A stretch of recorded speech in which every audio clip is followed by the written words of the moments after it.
बहुत बहुत स्वागत है आप सभी लोगों का इस अमेजिंग से स्टेशन के अंदर।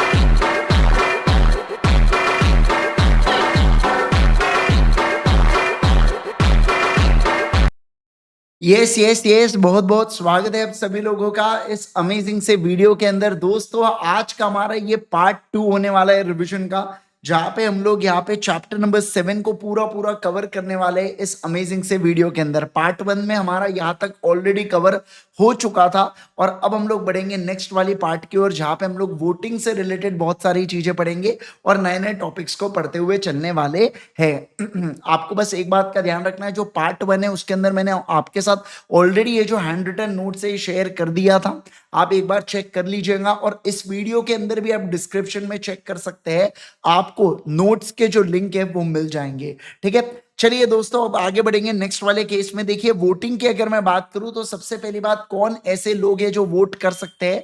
तो इक्विटी शेयर होल्डर्स तो हमेशा वोट डाल सकते हैं। प्रेफरेंस शेयर होल्डर्स भी कुछ केसेस के अंदर, सम केसेस के अंदर प्रेफरेंस शेयर होल्डर्स भी वोट डाल सकते हैं। क्या? बिल्कुल बिल्कुल डाल सकते हैं। अब अलग अलग प्रकार के मोड होते हैं बेटा वोटिंग के, मतलब अलग अलग प्रकार से वोटिंग ली जा सकती है। जैसे शो ऑफ हैंड्स की तरह ली जा सकती है, जैसे स्कूल में होता था ना, बताओ किसने किसने होमवर्क करके आया, तो ऐसा हाथ ऊपर करते थे बेटा, तो ये होता है शो ऑफ हैंड्स। ठीक है, दूसरा होता है इलेक्ट्रॉनिक मींस। अब ये इलेक्ट्रॉनिक मींस क्या है पढ़ाऊंगा मैं अभी आपको सामने। इसके अलावा डिमांड बाय पोल की वजह से भी हो सकता है, या पोस्टल बैलेट की मदद से भी किया जा सकता है वोटिंग। अब देखिए यहाँ पे क्या, share holder has right to vote as he wants. जैसा शेयर होल्डर को चाहिए वो वैसा वोटिंग कर सकता है। मान लो किसी शेयर होल्डर के पास 10 वोट है, उसकी इच्छा है कि 5 को मैं फेवर में करूं, 5 को अनफेवर में करूं, कर सकता है। उसकी इच्छा है 6 को मैं फेवर में करूं, 4 को अनफेवर में करूं, कर सकता है।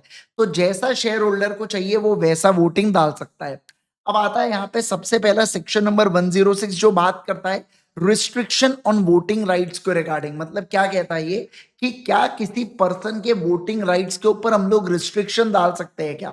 जैसे फॉर एग्जांपल मान लो मेरे पास जोमेटो की इक्विटी शेयर्स है।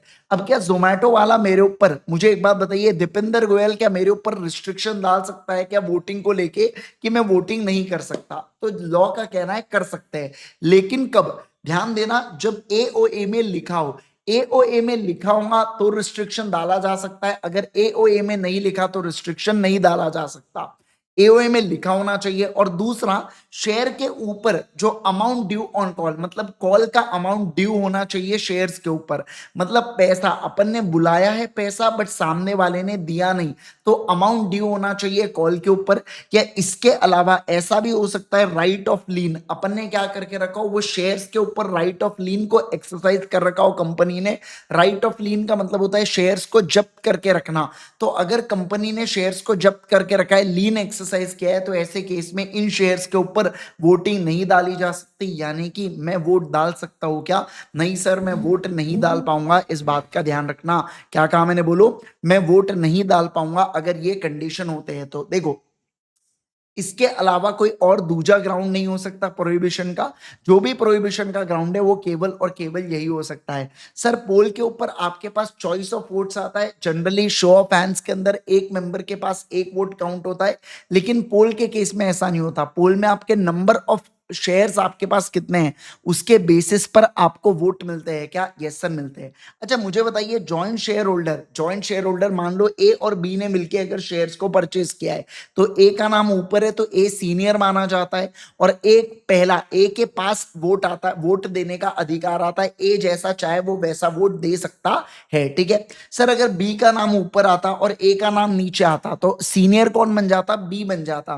मतलब जिसका नाम ऊपर होता है वो सीनियर होता है, इस बात का ध्यान रखना यहाँ पे। यहाँ यस, तो सीनियर वोट डाल सकता है उसको सीनियर। सीनियर आपको एज वाइज नहीं लेना है, आपको ये देखना है कि ऑर्डर कैसा लिखा गया है नाम का, उसके हिसाब से आप सीनियर डिसाइड करते हो और उसके पास चॉइस ऑफ वोट्स आता है क्या? बिल्कुल बिल्कुल आता है। इसके ऊपर आईसीआई में एक जबरदस्त वाला इलस्ट्रेशन भी दे के रखा है, आप चेक कर सकते हैं अपने बुक का जो मॉड्यूल है उसके अंदर भी दे के रखी है चीजें, ठीक है। चलिए सर अगले पॉइंट के ऊपर चलेंगे। अब देखो, अब मैं बात करूंगा voting by show of hands के बारे में, सेक्शन नंबर 107।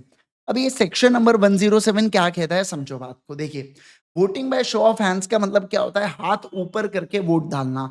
जैसे मान लो फॉर एग्जांपल मीटिंग चल रही है बेटा, मीटिंग के अंदर मान लो 100 मेंबर्स आए हुए हैं, मैं बोल रहा हूँ कि ये प्रपोज रेजोल्यूशन है, कौन इसके फेवर में देना चाहता है वोट, वो हाथ ऊपर करो। तो जितने भी मेंबर 100 में से अगर 50 के ऊपर लोग अगर हाथ ऊपर कर दिए तो मैं कहूंगा ये रेजोल्यूशन पास हो गया ऑर्डिनरी रेजोल्यूशन से, है ना। तो इस तरीके से यहाँ पे क्या ली जाती है? वोटिंग ली जाती है। यहाँ पे 1 मेंबर इज इक्वल टू 1 वोट। ध्यान रखना, मेंबर के पास कितने भी शेयर्स क्यों ना हो, लेकिन एक मेंबर को एक ही वोट, मतलब एक वोट की तरह काउंट किया जाता है, ठीक है। Okay sir, by default, by default का मतलब क्या होता है? जैसे अपन फोन खरीदते हैं बेटा, तो उसमें एक डिफॉल्ट सेटिंग्स होती है, वो कीपैड टाइप करने पर वो वाइब्रेट मारता है, फिर अपन उसको ऑफ करते हुए इरिटेट करता है। तो ऐसे केस में बाय डिफॉल्ट आप शो ऑफ हैंड्स को यूज करते हो, समझना, by default of show of hands को यूज करते हो। और declaration of resolution bye chairman, मान लो फॉर एग्जाम्पल कोई रेजोल्यूशन हुआ, रेजोल्यूशन फेवर में आ गया, चेयरमैन ने डिक्लेयर कर दिया कि रेजोल्यूशन पास हो चुका है, और उसकी एंट्री मिनट्स ऑफ मीटिंग में चेयरमैन ने डाल दी, तो वो अपने आप में कंक्लूसिव एविडेंस, कंक्लूसिव मतलब फाइनल एविडेंस के तौर पर होता है कि हाँ वो रेजोल्यूशन की वोटिंग ली गई थी और उसके फेवर में जजमेंट आया था क्या? हाँ सर, उसके फेवर में जजमेंट आया था, ऐसा अपन लोग मान लेते हैं। समझे क्या? या सारे लोग इस बात को समझ गए क्या? फटाफट बताइए, है ना। Yes sir. चलिए अब देखेंगे हम लोग सेक्शन नंबर 108 को लेके। सेक्शन नंबर 108 बात करता है वोटिंग थ्रू इलेक्ट्रॉनिक मींस के बारे में। किसके बारे में बात करता है? बोलो, voting through electronic means. Electronic means शब्द आप समझिए, इलेक्ट्रॉनिक मतलब टेक्नोलॉजी का प्रयोग करके वोटिंग करना, उसे बोला जाता है वोटिंग थ्रू इलेक्ट्रॉनिक मींस के बारे में बात यहाँ पे की जा रही है, ठीक है। अब ये जो वोटिंग थ्रू इलेक्ट्रॉनिक मींस है ना, इसमें दो तरीके की वोटिंग होती है। एक तो मीटिंग से पहले भी आप वोट करते हो, और दूसरा मीटिंग के दरमियान भी आप वोट कर सकते हो। उसके बारे में मैं अभी आपको पढ़ाने वाला हूँ। बस आप ऐसा समझो कि मान लो मेरे पास ये मोबाइल फोन है बेटा, मोबाइल फोन के ऊपर मेरे पास लिंक आती है और मैं लिंक की मदद से वोट डाल सकता हूँ। मैंने अपने लाइव क्लास के अंदर आपको बताया भी था इलेक्ट्रॉनिक मींस के लिंक वगैरह बता के कि किस तरीके से देखो ये लिंक्स भेजते हैं मेल के ऊपर और कैसे यहाँ पे वोटिंग कर सकते हैं। अपन ने ऐसा इसको बाकायदा पूरा प्रैक्टिकली समझा था, ठीक है। चलिए सर, लेकिन देखो इलेक्ट्रॉनिक मींस के अंदर है ना बहुत ज्यादा तामझाम होता है, ऐसा इतना इजी नहीं है उसके पोर्टल को मैनेज करना, सब चीजें करना। तो ध्यान रखना है, इलेक्ट्रॉनिक मींस के लिए जो वोटिंग है वो कंपलसरी जो हम कराना चाहते हैं ना, वो केवल और केवल बड़े कंपनीज के लिए अपन कराएंगे। मतलब क्या? इसकी जो एप्लीकेबिलिटी है ना, वो ऐसे कंपनी के ऊपर दी जाती है जो लिस्टेड है, मतलब कि जिसके इक्विटी शेयर लिस्टेड है रिकॉग्नाइज्ड स्टॉक एक्सचेंज के ऊपर। क्या कहा मैंने? बोलो, जिसके इक्विटी शेयर लिस्टेड है रिकॉग्नाइज्ड स्टॉक एक्सचेंज के ऊपर, और साथ साथ में उसके मेंबर्स 1000 या उससे ज्यादा है। क्या कहा मैंने? बोलो, साथ साथ में उसके जो मेंबर्स है ना वो 1000 या उससे ज्यादा है। तो ऐसे केस के अंदर अपन इसे क्या कहते हैं? एप्लीकेबिलिटी कहते हैं। मतलब समझना, अगर कोई कंपनी है जिसके इक्विटी शेयर लिस्टेड नहीं है, उसको इलेक्ट्रॉनिक मीन से वोटिंग नहीं करना है, वो शो ऑफ हैंड से करे, पोल से करे, बाकी चीजों से करे, ठीक है। जो इक्विटी शेयर लिस्टेड होने चाहिए और मेंबर्स 1000 या उससे ज्यादा होने चाहिए। क्या कहा मैंने? बोलो, मेंबर्स 1000 या उससे ज्यादा होने चाहिए। तब जाके मैं क्या कहूंगा? तब जाके मैं कहूंगा कि अब ये कंपनी को इलेक्ट्रॉनिक मींस की मदद से वोट डालना पड़ेगा। सर कट ऑफ डेट के बारे में बात करेंगे। कट ऑफ डेट क्या होता है? तो देखो, कट ऑफ डेट मतलब ऐसी तारीख होती है बेटा जिस दिन, मतलब वो तारीख के ऊपर जो जो कंपनी के मेंबर्स होंगे उनके पास ये वोटिंग करने की पावर आती है। तो जो डेट ऑफ जनरल मीटिंग है ना, उससे 7 दिन के अंदर का कट ऑफ डेट होगा। जैसे मान लो फॉर एग्जांपल 10 तारीख डेट ऑफ मीटिंग है, तो 3 तारीख के बाद और 7-10 तारीख के बीच में कोई भी तारीख को अपन कट ऑफ डेट ले सकते हैं। अब इलेक्ट्रॉनिक वोटिंग सिस्टम का मतलब क्या होता है? एक ऐसा सिक्योर्ड सिस्टम जिसके ऊपर बैलेट पेपर दिखता है। बैलेट पेपर मतलब बैलेट पेपर के ऊपर आप वोट डाल सकते हो। दूसरा, जो रिकॉर्ड करता है वोट्स ऑफ द मेंबर को, जो ये बताता है कि कितने वोट्स फेवर में है, कितने वोट्स अगेंस्ट में है, और एंटायर वोटिंग रजिस्टर्ड। और आराम से अपन लोग बाद में भी इसको काउंट कर सकते हैं क्या? बिल्कुल बिल्कुल कर सकते हैं। रिमोट ई वोटिंग का मतलब क्या होता है भैया? देखो, डेट ऑफ जनरल मीटिंग, मान लो रिलायंस की मीटिंग मुंबई में होने वाली है, तो मुंबई में फॉर एग्जांपल कोई भी जगह जो उनका रजिस्टर्ड ऑफिस है वहां पे मीटिंग होने वाली है, मान लो जियो वर्ल्ड में।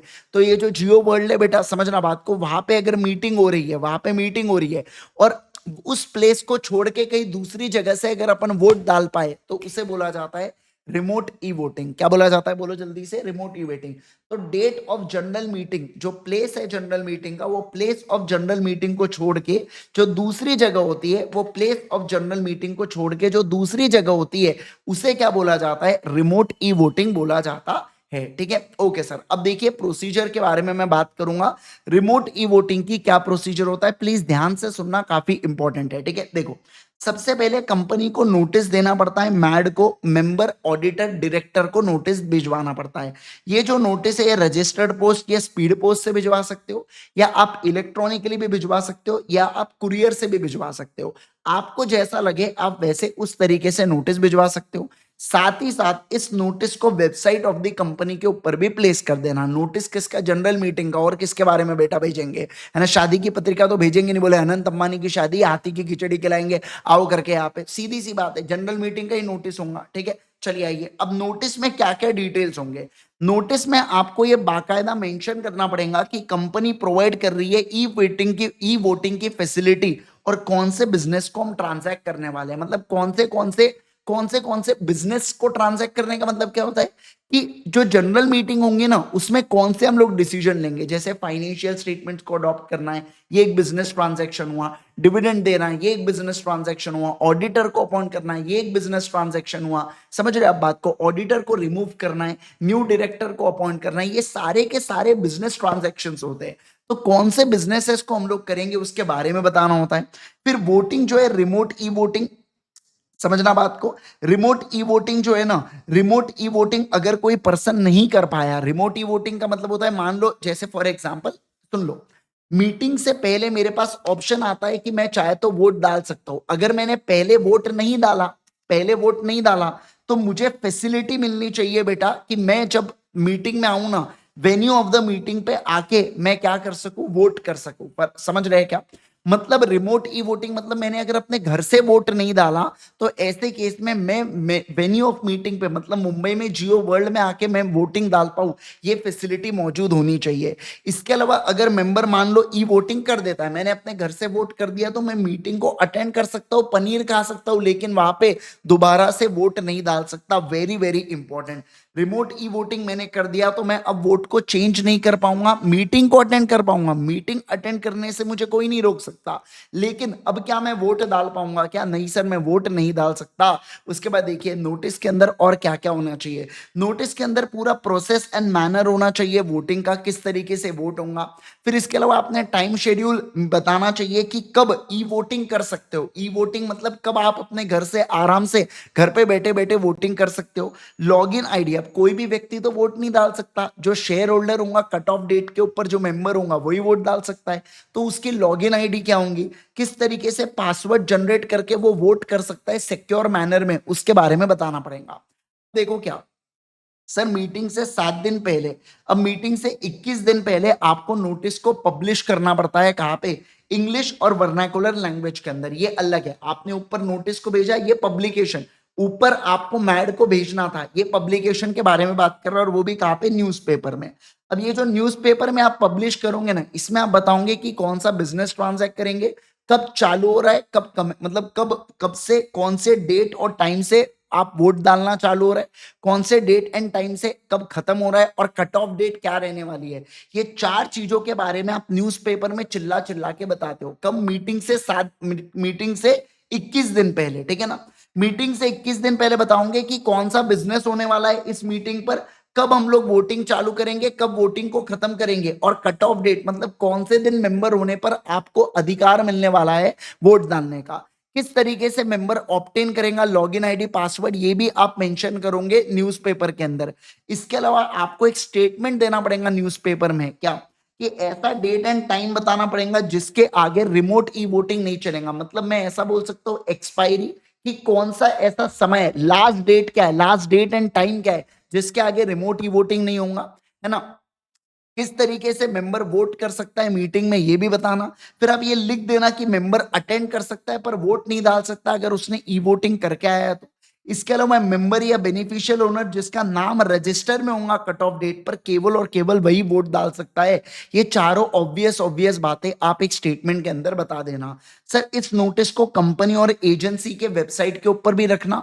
फिर इसके अलावा जो नेम एड्रेस डेजिग्नेशन ईमेल और फोन नंबर है, पर्सन रिस्पॉन्सिबल फॉर ग्रीवेंसेस, मतलब क्या अगर मान लो मैं वोटर हूं बेटा, ठीक है ना, और मुझे कोई तकलीफ आ रही है, मान लो मुझे लॉगिन आईडी नहीं मिल रहा, मुझे पासवर्ड जनरेट नहीं हो रहा, मुझे कुछ तकलीफ हो रही है, तो ऐसे केस में इस तकलीफ के घड़ी में मैं किसके पास जा सकता हूँ, क्या इस तकलीफ के घड़ी में मैं किसका दरवाजा खटखटा सकता हूं, किससे पूछ सकता हूं, किससे मदद मांग सकता हूं, उसके बारे में भी आप यहां पे लिखोगे, जिसे बोला जाता है पर्सन रिस्पॉन्सिबल फॉर ग्रीवेंसेस। उसका नाम, एड्रेस, डेजिग्नेशन, ईमेल और फोन नंबर, ये सारी बातें मुझे लिखना पड़ेगा। अब देखो सर ई वोटिंग जनरली कब से कब तक कर सकते हैं, तो जो डेट ऑफ जनरल मीटिंग है ना उससे 3 दिन पहले, है ना, जैसे मान लो डेट ऑफ जनरल मीटिंग 20 है, तो मैं कहूंगा 19, 18, 17, ठीक है ना, तो 3 दिन पहले यानी कि 17 को क्या होगा बताइए, ओपन रखना पड़ेगा आपको, मिनिमम 3 डेज के लिए ओपन रखना पड़ेगा, मिनिमम 17 से तो ओपन करना ही पड़ेगा। आप चाहो तो 16 से भी कर सकते, 15 से भी कर सकते, बट मिनिमम 3 डेज के लिए आपको ओपन करना पड़ता है ई वोटिंग का पोर्टल, ठीक है। और कब क्लोज करोगे, जो डेट ऑफ जनरल मीटिंग है उसके पहले दिन शाम में 5 बजे आपको क्लोज करना होगा। मतलब इस पोर्टल को क्लोज कर देना 5 बजे preceding the day of meeting date, मतलब 20 तारीख को मीटिंग है तो 19 तारीख को शाम में 5 बजे इस पोर्टल को क्लोज कर देना। ये अपन ने देखा भी था प्रैक्टिकल एग्जाम्पल की मदद से रेगुलर क्लासेस के अंदर। अब देखो option for remote e voting, है ना। देखिए सर जो भी व्यक्ति कट ऑफ डेट के ऊपर मेंबर होता है, चाहे उसके पास फिजिकल या डीमैट फॉर्म में सिक्योरिटीज हो, उसे क्या मिल जाता है, वो ऑप्ट कर सकता है रिमोट ई वोटिंग के लिए। एक बार उसने वोट कर दिया तो क्या वो उसको बदल सकता है क्या, नहीं सर नहीं बदल सकता है। मुझे बताइए ये जो पोर्टल आपने रिमोट ई वोटिंग का डाला था इसको ब्लॉक करना पड़ेगा, मतलब क्लोज करना पड़ेगा कब, at the end of remote e voting period, यानी मीटिंग के डे के जो पहला दिन है उसमें शाम में 5 बजे आप इस फैसिलिटी को ब्लॉक कर देना। क्या कर देना बोलो, आप इस फैसिलिटी को ब्लॉक कर देना, ठीक है। अब मैं बात करूंगा आपके साथ एक नए टॉपिक के बारे में जो कहता है अपॉइंटमेंट ऑफ स्क्रूटनाइजर। अब अपॉइंटमेंट ऑफ स्क्रूटनाइजर का मतलब क्या होता है, सोच के देखो, देखो हो क्या रहा है। मैंने सर मेंबर से मीटिंग अभी चालू भी नहीं हुई है ना, मीटिंग तो अभी होने की, उससे पहले कुछ ऐसे मेंबर्स है जिन्होंने वोट कर दिया और कुछ ऐसे मेंबर्स है जो मीटिंग के दरमियान वोट करेंगे। अब मुझे क्या करना है, मुझे इन दोनों वोट्स को क्लब करके रिजल्ट देना है। एक अकेला चेयरमैन थक जाएगा साथ ही हाथ बढ़ाना, और मैं यहाँ पे क्या करता हूं, मैं यहाँ पे स्क्रूटनाइजर को अपॉइंट करता हूं मेरे मदद के लिए, मेरे मतलब चेयरमैन के मदद के लिए। अब ध्यान देना क्या sir, board of directors appoint करते हैं किसको, एक पर्सन को, जो कौन होता है, देखो अब बड़ी बड़ी कंपनीज है बेटा ये ई वोटिंग वाली, तो सीए में एडवोकेट या कोई भी पर्सन ऑफ रेप्यूट को अपॉइंट किया जाता है, जो स्क्रूटनाइज करता है वोटिंग को और देखता है कि फेयर एंड ट्रांसपेरेंट मैनर में क्या वोटिंग की जा रही है क्या, उसके बारे में देखता है, ठीक है। अब देखो जो अदर पर्सन है ना बेटा, जो एम्प्लॉयमेंट में नहीं है, समझना, वो जो कंपनी के साथ एम्प्लॉयमेंट में नहीं है, वो क्या कर सकते हैं, असिस्ट, मदद कर सकते हैं स्क्रूटनाइजर की। क्या कर सकते हैं बोलो, मदद कर सकते हैं स्क्रूटनाइजर की।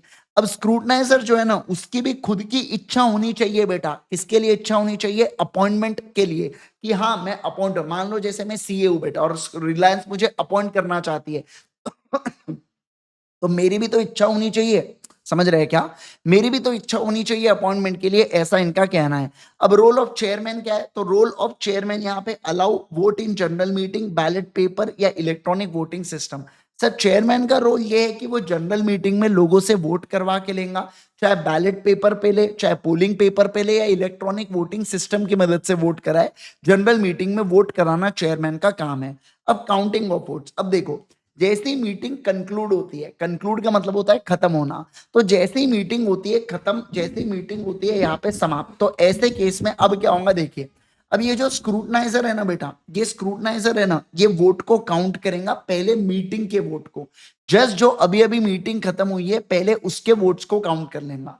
उसके बाद जो फैसिलिटी मैंने ब्लॉक करके रखी थी मीटिंग के एक दिन पहले शाम में 5 बजे, उसको अनब्लॉक करूंगा कम से कम 2 विटनेसेस के सामने, जो चश्मदीद गवाह के सामने, और 3 दिन के अंदर एक रिपोर्ट बनाऊंगा जहां पे मैं दोनों की वोटिंग को, जो पहले हो गई थी मीटिंग से और जो मीटिंग में हुई, उसमें मैं देखूंगा फेवर में कितने हैं, अगेंस्ट में कितने वोट आए, एक प्रॉपर रिपोर्ट बनाऊंगा, चेयरमैन को दूंगा जो इसको काउंटर साइन करके हम लोग रिजल्ट को क्या कर देंगे, डिक्लेयर कर देंगे। क्या कर देंगे बोलो, हम लोग रिजल्ट को डिक्लेयर कर देंगे। समझ गए क्या बात को? अरे बोलो जल्दी से। Yes sir. अब देखो क्या सर, मीटिंग से एक दिन पहले शाम में 5 बजे स्क्रूटनाइजर के पास एक्सेस आ जाना चाहिए बेटा। किस किस का? Name, folio number, number of shares held and other का। क्या कहा मैंने बोलो? मतलब बेसिकली कुछ नहीं, वो मेंबर्स के बारे में डिटेल आना चाहिए। अगर आप में से कोई लोग शेयर्स में डील करते हैं तो आपको ये नेम, फोलियो नंबर और ये सब चीजें जो आपकी होती है ना, वो डिटेल स्क्रूटनाइजर के पास आना चाहिए। क्यों?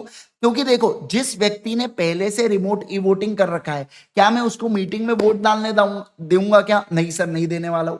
तो ऐसे केस के अंदर डबल वोट्स को अवॉइड करने के लिए, क्या कहा मैंने बोलो, डबल वोट्स को अवॉइड करने के लिए, डबल वोट्स को अवॉइड करने के लिए मेरे पास क्या आ जाती है, ये मेंबर्स के बारे में डिटेल आ जाती है जिन्होंने वोट डाल दिया है। क्या क्या नेम होता है, फोलियो नंबर शेयर से रिलेटेड होता है, फिर नंबर ऑफ शेयर्स, कितने कितने शेयर्स के ऊपर वोट डाला, और अदर चीजें यहां पे आ जाती है।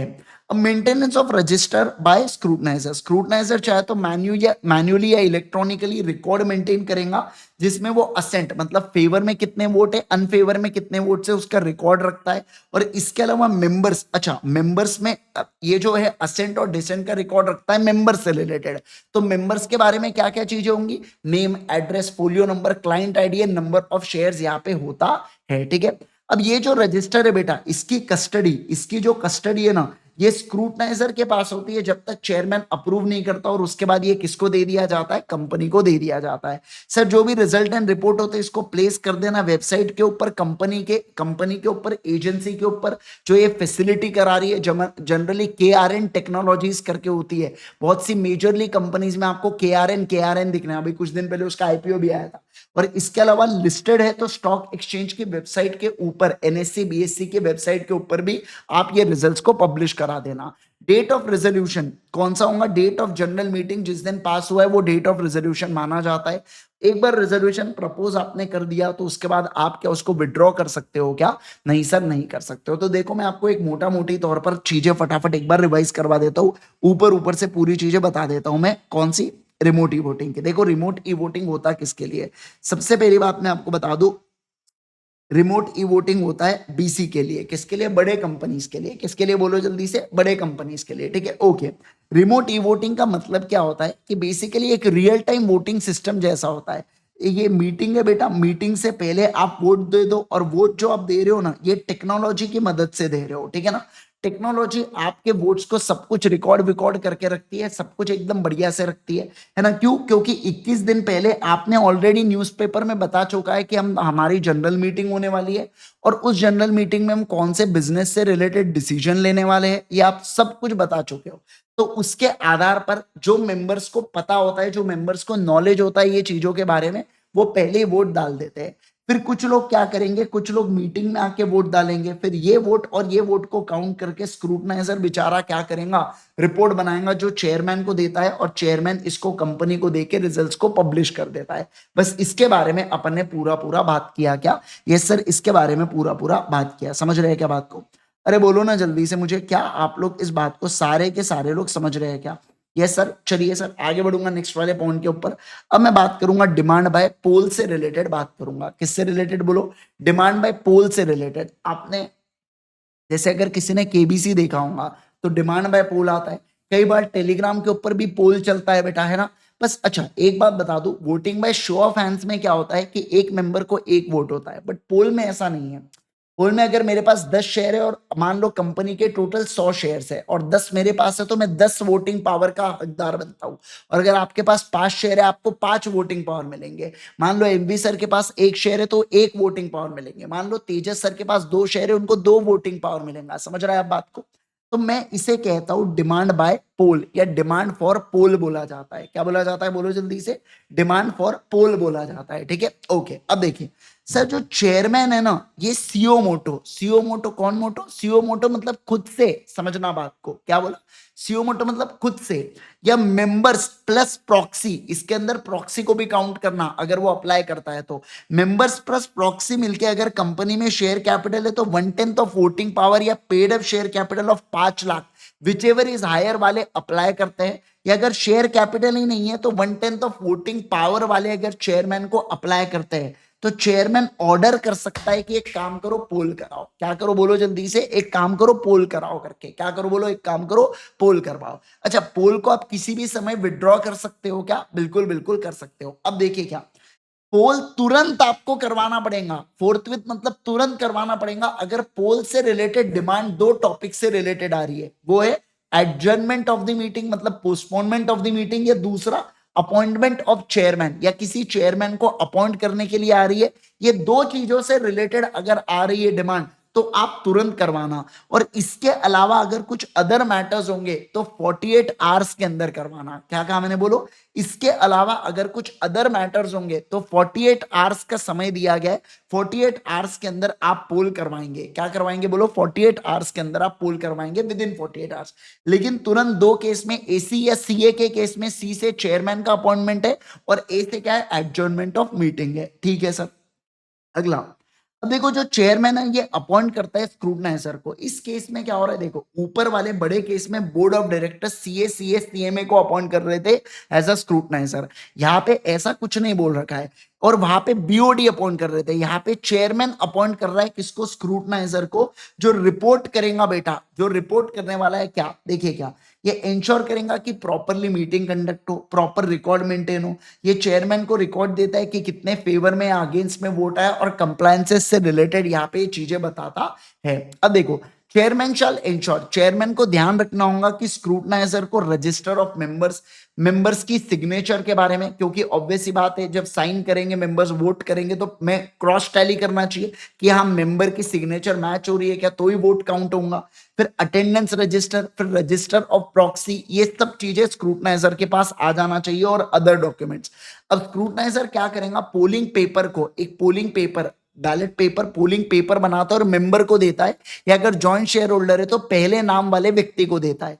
और उसके बदले में लोग रिस्पॉन्स को रिकॉर्ड करते हैं, और वो जो रिकॉर्ड करके, मान लो मैंने पेज दिया, उस पर वोट डाला, उसको प्रॉपरली ऐसा ये करके, रोटी नहीं बना रहा हूं बेटा, उसको प्रॉपरली फोल्ड करके डाल दिया जाता है किसके अंदर? एक एम्प्टी बॉक्स के अंदर। ठीक है।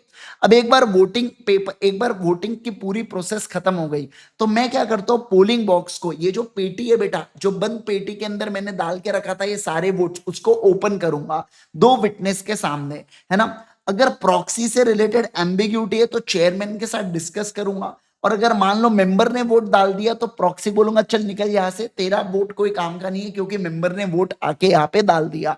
ठीक है। अब देखो, स्क्रूटनाइजर अब क्या करता है? वोट्स को काउंट करना चालू करता है 7 दिन के अंदर फ्रॉम द पोल। जब से पोल हुआ है वहां से 7 दिन के अंदर स्क्रूटनाइजर को रिपोर्ट देना है, रिपोर्ट दे देना है। मतलब 7 दिन के अंदर काउंटिंग होंगी कि टोटल वोट्स कितने थे, वैलिड वोट्स कितने थे, इनवैलिड वोट्स कितने थे, फेवर में कितने आए, अगेंस्ट में कितने आए, ये सारी चीजें यहाँ पे होंगी। और वो चेयरमैन को रिपोर्ट जो काउंटर साइन करके डिक्लेयर कर देता है रिजल्ट्स को। एक बात ध्यान रखना, कंपनी से अगर मुझे कुछ टेक का सपोर्ट लगा तो मैं सपोर्ट भी मांग सकता हूँ क्या? बिल्कुल बिल्कुल। देखो, गए वो जमाने बेटा जब है ना पोलिंग पेपर का प्रयोग किया जाता था, आजकल तो इलेक्ट्रॉनिक मशीन्स का प्रयोग किया जाता है वोटिंग के लिए भी। तो आप अगर देखो, रिमोट ई वोटिंग तो होता ही होता है, वो तो अलग ऑप्शन हो गया। लेकिन अगर मैं वहां पे भी जाके वोट डालू ना तो भी मुझे क्या दिया जाता है? तो भी मुझे वहां पे मतलब सीधी सी बात है, इलेक्ट्रॉनिक मींस की मदद से वोट करने दिया जाता है। ठीक है। चलो, तो ये हुआ किसके बारे में सर? डिमांड फॉर पोल के बारे में अपन ने पढ़ा। किसके बारे में पढ़ा बोलो जल्दी से? डिमांड फॉर पोल के बारे में अपन ने यहाँ पे देखा क्या? Yes sir. तो देखो, सब पहले मैं आपको एक बात बताऊं क्या, सबसे पहला जो कंसेप्ट था वो शो ऑफ हैंड्स का था। बट शो ऑफ हैंड्स में है ना, जिसके पास ज्यादा शेयर्स थे उसको इज्जत नहीं मिलती थी, तो डिमांड फॉर पोल आया बेटा। क्या है? डिमांड फॉर पोल आया। अब डिमांड फॉर पोल हुआ तो डिमांड फॉर पोल में एक कमी है बेटा, कि जितने लोग मीटिंग में आते हैं ना उतने लोग ही वोट डाल पाते हैं। जो मीटिंग के अंदर नहीं आते वो वोट नहीं डाल पाते। तो इस कमी को दूर करने के लिए, ताकि ज्यादा पार्टिसिपेशन हो मेंबर्स का, उसके लिए क्या इंट्रोड्यूस किया इन्होंने? पोस्टल बैलेट का इंट्रोडक्शन किया इन्होंने। पर पोस्टल बैलेट में दिक्कत क्या थी कि मैं पोस्टल बैलेट भिजवाता और मीटिंग, अब चलो मैं आपको पहले पढ़ा देता हूँ फिर मैं आपको चीजें बताऊंगा। देखो, सेक्शन नंबर 110 पोस्टल बैलेट के बारे में बात करता है। ये सस्ता, सुंदर और टिकाऊ रास्ता है। इसी का एडवांस वर्जन ई वोटिंग वाला है बेटा, ऐसा समझो ई वोटिंग वाला इससे थोड़ा सा और बेहतर है बस, इसलिए उसको कुछ कंपनीज के लिए लगा है। बाकी मेजरली कंपनीज पोस्टल बैलेट का ही प्रयोग कर लेती है वोटिंग के लिए। ठीक है, देखो सर, वोटिंग थ्रू पोस्ट या इलेक्ट्रॉनिक मोड, बेसिकली इसमें होता क्या है, देखिए मैं ना बैलेट पेपर या पोस्टल पेपर सामने वाले को पोस्ट से घर पे भिजवाता हूँ। वो वोट डालता है अपने समझ के अनुसार और वो मुझे भेज देता है बेटा कहाँ पे, और वो मुझे वापस पोस्ट से भेज देता है। इससे क्या होता है, मेंबर्स का पार्टिसिपेशन बढ़ता है वोटिंग के अंदर। क्योंकि ऊपर वाले केस में दिक्कत क्या थी कि जो लोग मीटिंग में आएगा केवल और केवल वही व्यक्ति बेटा क्या कर सकता है, केवल और केवल वही व्यक्ति वोट डाल सकता है। लेकिन यहाँ पे ऐसा नहीं है, यहाँ पे आप मीटिंग में नहीं भी आओगे तो भी आप वोट डाल सकते हो, घर पे बैठे बैठे आराम से, work from home, vote from home. ठीक है ना, यस, ऐसा यहाँ पे बोल रखा है। चलिए सर आ जाओ एक बार इसको फटाफट फटाफट देखते हैं। देखिए, वोटिंग थ्रू पोस्ट या इलेक्ट्रॉनिक मीन्स, सर देखिए कंपनी का जो बिजनेस है ना, कुछ बिजनेसेस जो सेंट्रल गवर्नमेंट ने नोटिफाई करके रखे हैं वो तो आपको पोस्टल बैलेट से ही करना पड़ेगा। क्यों? इसलिए सेंट्रल गवर्नमेंट ने नोटिफाई कर रखे हैं क्योंकि सेंट्रल गवर्नमेंट जानती है कि यहाँ पे पार्टिसिपेशन लमसम में, ठोक में पार्टिसिपेशन है। इसलिए अपने को कुछ बिजनेस को सीजे ने बोल रखा है भैया आप पीबी से ही करना। ठीक है ना, ये जनरल मीटिंग इलेक्ट्रॉनिक मीन्स या वोटिंग की मदद से, या एनी आइटम जो पीबी में होता है ना, ध्यान रखना, एनी आइटम पीबी में हो सकता है, बस ध्यान रखना वो ordinary business, other than ordinary business. याद है आपको सर, एजीएम में जो 4 मैटर्स होते हैं ऑर्डिनरी बिजनेस उन्हें बोला जाता है। ठीक है, या एनी बिजनेस जिसमें ऑडिटर या डायरेक्टर का राइट टू हर्ड होता है वो आप पीबी से नहीं कर सकते। मैंने क्या कहा, समझना बात को सर, ऑर्डिनरी बिजनेस के मैटर्स, क्या कह रहा हूं मैं, बोलो। ऑर्डिनरी बिजनेस के जो मैटर्स है ना, जो ऑर्डिनरी बिजनेस के मैटर्स है, ऑर्डिनरी बिजनेस के मैटर्स है वो, और इसके अलावा एनी अदर जिसमें ऑडिटर या डायरेक्टर का राइट टू हर्ड है वो आप पीबी से नहीं कर सकते। किससे नहीं कर सकते बोलो, वो आप पीबी से नहीं कर सकते, यानी कि पोस्टल बैलेट से आप नहीं कर सकते। बाकी चीजें सर क्या पीबी से हो सकती है क्या?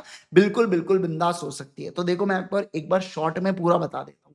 सर कंपनी के जो बिजनेस होते हैं, जो प्रपोज रेजोल्यूशन है, जो सीजी के लिस्ट में अगर फंस गया तो उनको पीबी से ही करना है।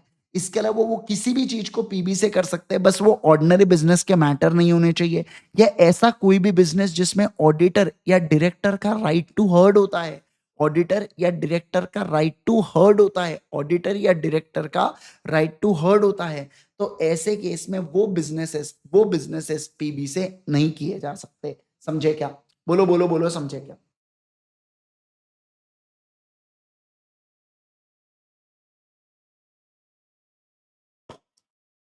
यस सर, अब देखो क्या सर, अब कंपनी जो ना, जब शेयर होल्डर्स की मेजोरिटी लोगों का अप्रूवल आ जाता है बेटा, तो अपन लोग क्या करते हैं, अपन लोग कहते हैं कि डीम्ड पोस्टल बैलेट पास हो गया करके। मतलब जैसे अगर मान लो 1.5 लाख लोग है बेटा, अब 1.5 लाख में से मेजोरिटी कितने पे आती है, 75,000 के ऊपर आती है। मान लो 1 लाख लोगों ने वोट डाला, 1 लाख लोगों से अगर अपने को अप्रूवल मिल गया, 1.5 लाख को मैंने भेजा था, 1 लाख लोगों से मतलब मुझे अप्रूवल जो आया ना वो ज्यादा का है बेटा। तो ऐसे केस में समझ लेना कि पीबी पास हो चुका है। ठीक है, ओके। अब देखो कंपनी जो पीबी भिजवा रही है ना, सबसे पहले कंपनी शेयर होल्डर को क्या भिजवाती है, देखो नोटिस भिजवाती है, draft resolution along with the reason भिजवाती है। क्या कहा मैंने, बोलो। Draft resolution along with the reason भिजवाया जाता है। नोटिस किससे, रजिस्टर्ड पोस्ट, स्पीड पोस्ट या इलेक्ट्रॉनिक मीन्स या कुरियर की मदद से भिजवाया जाता है, जिसमें शेयर होल्डर 30 दिनों के अंतर्गत अपना अप्रूवल या डिस अप्रूवल देता है राइटिंग में। सर 30 दिनों के बाद अगर उसने अप्रूवल या डिस अप्रूवल दिया तो ध्यान रखना, मैं उसे इनवैलिड ट्रीट करता हूं। क्या करता हूं बोलो, मैं उसे इनवैलिड ट्रीट करता हूं। सर इससे रिलेटेड आपको एडवर्टाइजमेंट भी देना पड़ता है इंग्लिश और वर्नाकुलर लैंग्वेज में, जिसमें क्या क्या डिटेल डालोगे, जिसमें आप डिटेल डालते हो, स्टेटमेंट देते हो कि इलेक्ट्रॉनिक मीन्स भी हमने प्रोवाइड किया है। सर कौन सा डेट ऑफ कंप्लीशन क्या है, डिस्पैच ऑफ नोटिस का, क्योंकि जिस दिन डेट ऑफ कंप्लीशन है डिस्पैच का, वहां से 30 दिन की ड्यू डेट होती है। 30 दिन के अंदर आ गया तो ठीक, नहीं तो अपन लोग बोलेंगे भैया बस हम नहीं कर रहे। ठीक है, इसके अलावा कब से चालू है और कब से एंड हुआ है वोटिंग, उसके बारे में फिर आप 30 दिन के आखिरी वाली जो ड्यू डेट है वो भी बताते हो कि कौन सी ऐसी तारीख है जिसके आगे अगर वोट मिला तो हम इनवैलिड मानेंगे। सर डुप्लीकेट फॉर्म, अगर किसी व्यक्ति के पास वोटिंग का फॉर्म नहीं पहुंचा और वो डुप्लीकेट फॉर्म के लिए अप्लाई करना चाहता है तो कैसे करेगा, और अगर उसे कोई तकलीफ हुई तो कॉन्टैक्ट ऑफ ग्रीवेंसेस कौन होंगे, जैसा अपन ने पढ़ा भी था ई वोटिंग में,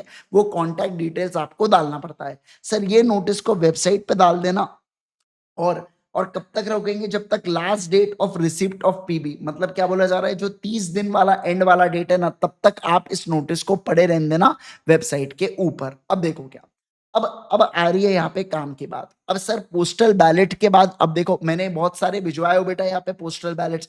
अब लोगों से क्या आना चालू होंगे, अब लोगों से अप्रूवल या जो भी वोटिंग है उनसे उनके वोट्स मिलना चालू होंगे।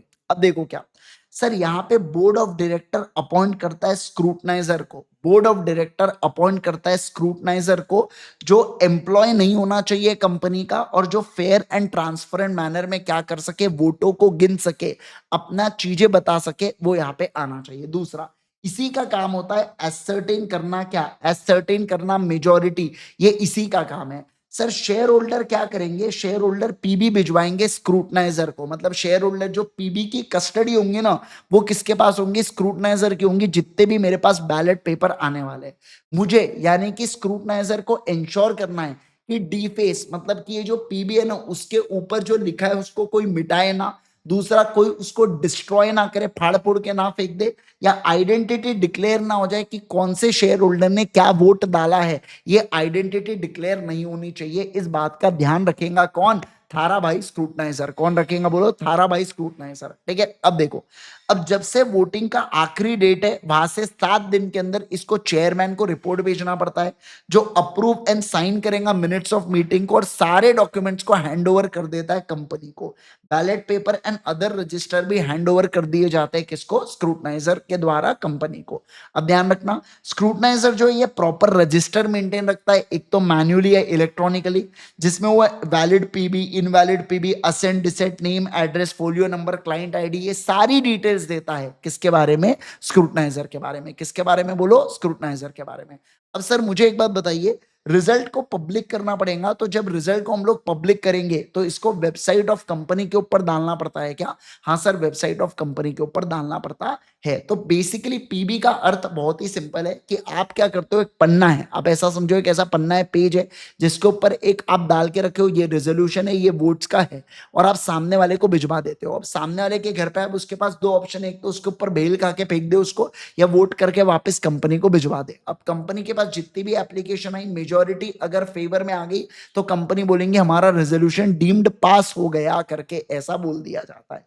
अब देखो क्या, ऐसी कौन सी बात है जहां पे आपको पीबी करवाना ही पड़ेगा, आपके पास ऑप्शन नहीं है, आपको पीबी करवाना ही पड़ेगा, सीजी ने बोल रखा है, सेंट्रल गवर्नमेंट ने बोल रखा है। देखो, जब आप ऑब्जेक्ट क्लॉज को अल्टर करना चाहते हो तो आपको पीबी यानी कि पोस्टल बैलेट करवाना ही पड़ेगा।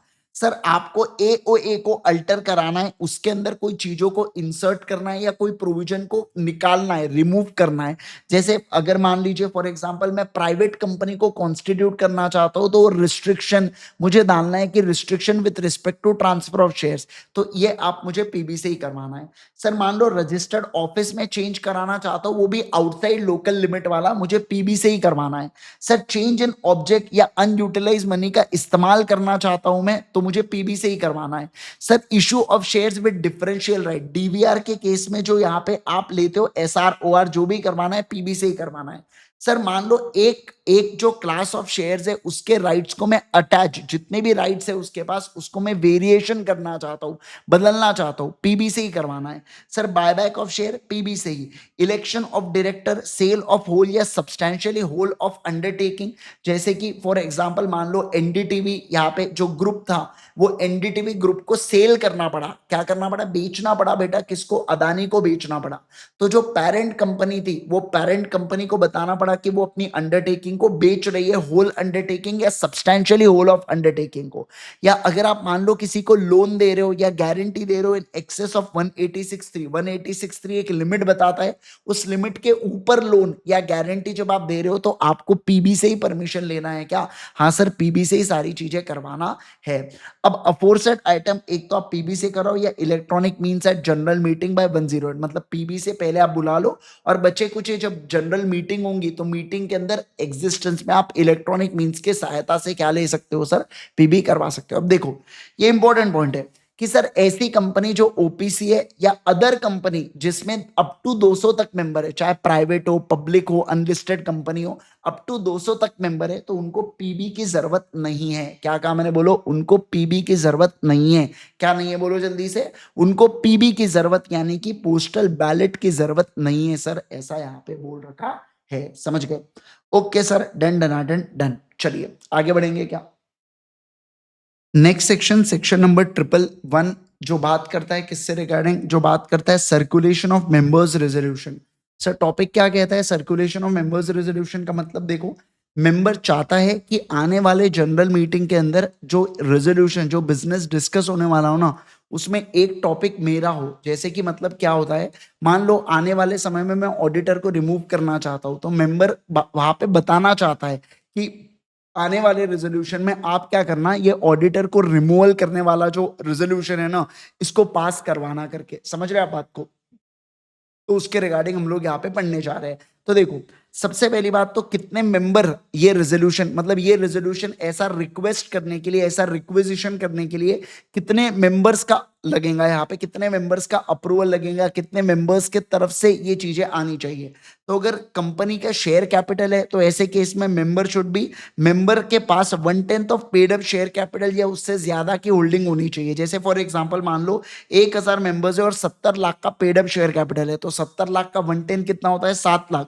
अब अगर 3 लोग मिलके भी 7 लाख का शेयर कैपिटल होल्ड करते हैं और 3 लोग फिर रिक्वेस्ट कर सकते हैं क्या? बिल्कुल, 3 4 5 1 2 कितने भी हो सकते हैं, बस 70 लाख रुपए का क्या होना चाहिए, पेड अप कैपिटल उनके पास होना चाहिए। सर अगर शेयर कैपिटल ही नहीं है तो member should be greater than या equal to 1/10 of voting power, ठीक है ना सर?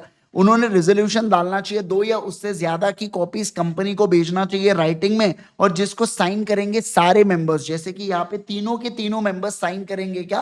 बिल्कुल, तीनों के तीनों मेंबर्स जो रिक्वेस्ट डालना चाहता है, जो ये स्पेशल रिक्वेस्ट करना चाहता है, उनको ये चीज को साइन करना पड़ेगा सर, ऐसा यहाँ पे बोल रखा है, ठीक है सर? अब देखिए क्या, अब सर मुझे एक बात बताइए, कितने दिन पहले आ जाना चाहिए? क्योंकि देखो मीटिंग में अगर रेजोल्यूशन है तो सीधी सी बात है, रेजोल्यूशन होने वाला है, तो जो जनरल मीटिंग की नोटिस जाएंगी उसमें इस फैक्ट को बताना पड़ेगा। तो जनरल मीटिंग के नोटिस से पहले तो आना चाहिए, पर कितना पहले? तो मान लो अगर फॉर एग्जांपल के लिए अगर आपके मतलब नोटिस लगती है, वो मीटिंग के लिए नोटिस लगने वाली है, तो कम से कम 6 हफ्तों पहले, और अगर नोटिस नहीं लगने वाली है तो 2 हफ्ते पहले ये बात पहुंच जानी चाहिए। क्या? बिल्कुल बिल्कुल पहुंच जानी चाहिए, ठीक है, ओके। और इसके साथ साथ पैसा भी आपको देना पड़ेगा कि कंपनी को जो जो खर्चा आ सकता है उसके रिगार्डिंग आप क्या दोगे, पैसा भी दोगे, ठीक है।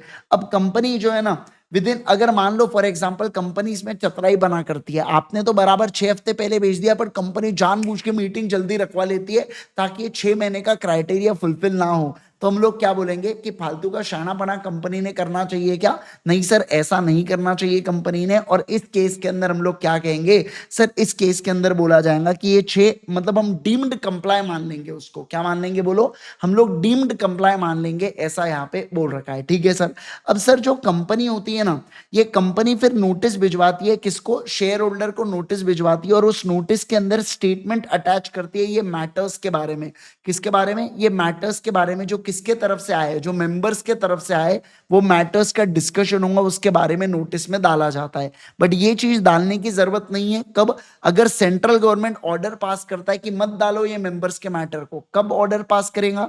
जब सेंट्रल गवर्नमेंट को कंपनी या एनी एग्रीव्ड पर्सन अर्जी लगाता है, सेंट्रल गवर्नमेंट मतलब रीजनल डायरेक्टर की, और वो ऑर्डर पास कर सकता है, मतलब वो सेटिस्फाई होता है कि हाँ, ये जो मेंबर बोल रहा है ना, ये जानबूझ के नीडलेस पब्लिसिटी के लिए कर रहा है। जैसे फॉर एग्जांपल आप क्या बोल रहे हो, मुकेश अंबानी का रियाना के साथ चल रहा है, उसको निकालो रिलायंस से इस काम के लिए। अरे भैया, वो उसका पर्सनल मैटर है, रियाना के साथ चले कि नोरा के साथ चले, हमें क्या लेना देना? तो ऐसे केस में जबरदस्ती पब्लिसिटी सीख करना चाहता है या किसी व्यक्ति को डिफेम करना चाहता है, जानबूझ के मुकेश अंबानी को डिफेम करना चाहते हो, तो इस केस में सेंट्रल गवर्नमेंट ऑर्डर पास करेगा, बोलेगा नहीं नहीं, है ना, नहीं नहीं आप नहीं कर सकते, इस बात का ध्यान रखना, नहीं नहीं आप नहीं कर सकते, समझे क्या?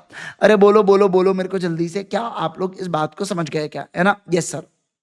तो ये पूरी बात यहाँ पे बोल रखी है। अब देखो, सर यहाँ पे पनिशमेंट में मिलती है, company plus officer in default को 25,000 का फटका पड़ता है अगर मान लो किसी भी प्रकार का डिफॉल्ट ये लोग करते हैं। तो यहाँ पे क्या होता है बताइए जल्दी से सर, यहाँ पे बताइए ना सर, यहाँ पे इतने का फटका यहाँ पे पड़ता है। ठीक है, अब सर अगले टॉपिक के ऊपर हम लोग चलेंगे, ये इतना नॉट सो इंपॉर्टेंट बट ठीक है, एक बार पढ़ के सब कुछ जाने का। आजकल इंस्टीट्यूट का भरोसा नहीं बेटा, कुछ भी टॉपिक पूछ लेते हो, कभी कभार बी सी कैटेगरी जो मन में आया वो टॉपिक डाल देते है ना। तो पढ़ के सब कुछ जाने का, हर छोटी छोटी चीज एक बार आपकी गो थ्रू होना ही चाहिए ताकि एग्जाम में सवाल आए तो अपन लोग इजीली उसको सॉल्व कर पाए। ठीक है, चलो बेटा आओ।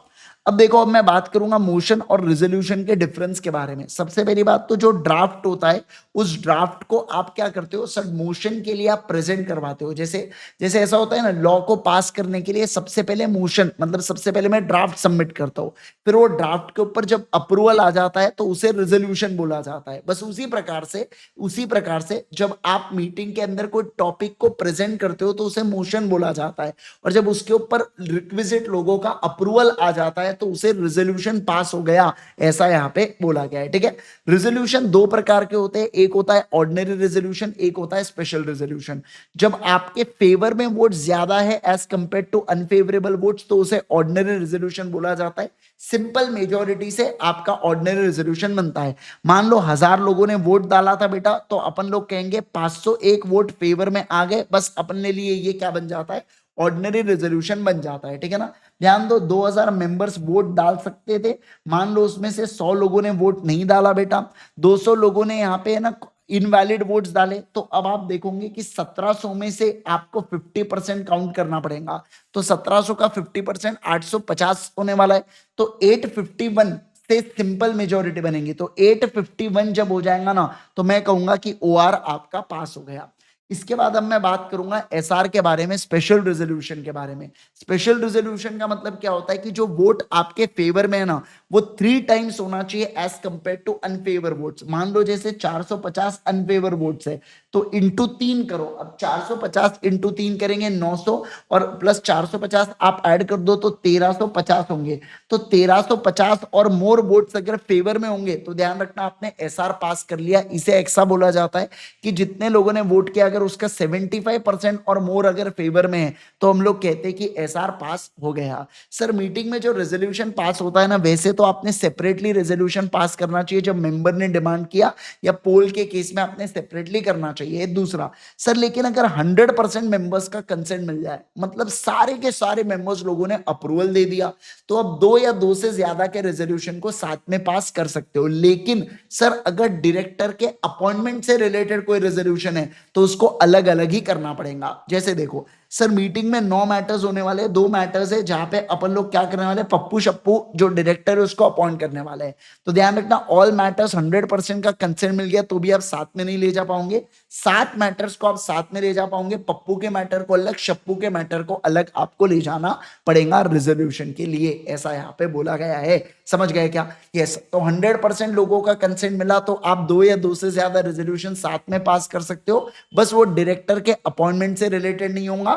डायरेक्टर के अपॉइंटमेंट से रिलेटेड आपको सेपरेटली ही पास करना पड़ता है। क्या? यस सर, आपको सेपरेटली ही पास करना पड़ता है। अगला चलो, सेक्शन नंबर 115 इंपॉर्टेंट है। ठीक है, ध्यान रखना है, इसका रेफरेंस चैप्टर नंबर 10 में भी आता है, ऑडिट एंड ऑडिटर्स के केस पे, जब आप ऑडिटर को रिमूव करना चाहते हो, है ना। यस, अब देखो क्या सर, स्पेशल नोटिस किस बारे में बात करता है। सबसे पहली बात तो मैं अगर बताऊं आपके साथ, तो देखिए क्या सर, स्पेशल नोटिस कितने लोगों से आना चाहिए, तो 1% ऑफ वोटिंग पावर या paid up capital of 5 lakh जिन लोगों के पास है वो लोग स्पेशल नोटिस देते हैं कंपनी को कि रिजोल्यूशन को पास करे। वो एक्ट एज पर एक्ट या एओए में ये चीज के बारे में दिया होता है।